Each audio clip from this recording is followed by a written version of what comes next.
The closure of the Miners Rest Caravan Park and Motel will see 42 vulnerable community members displaced and at risk of homelessness.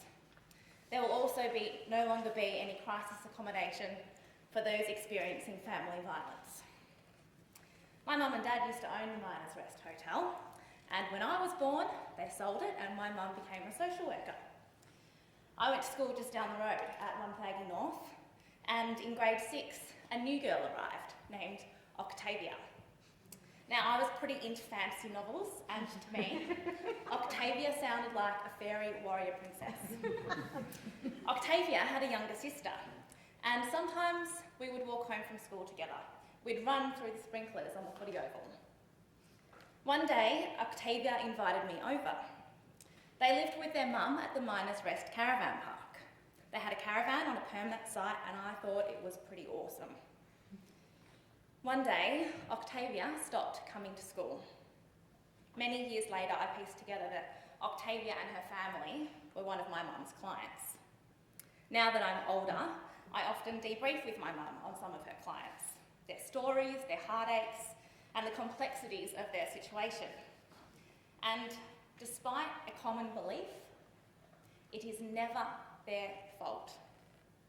Children like Octavia do not choose to live in a caravan park. They do not choose to be exposed to assault and drug and alcohol abuse, to witness family violence. So, how do we help Octavia? We break the cycle.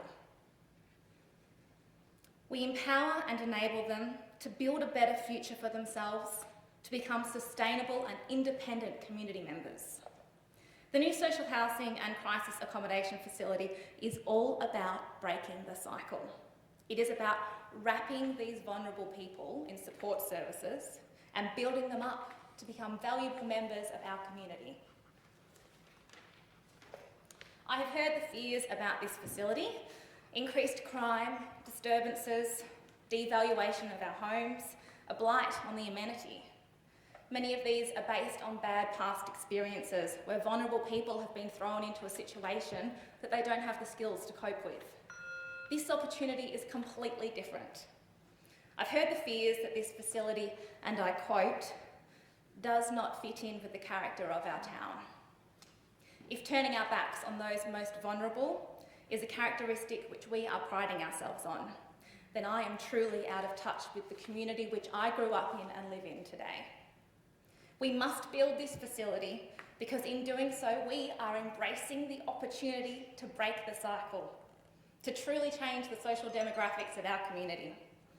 To not build this would not only be a missed opportunity, it would be an act of turning our backs on the most vulnerable in our community.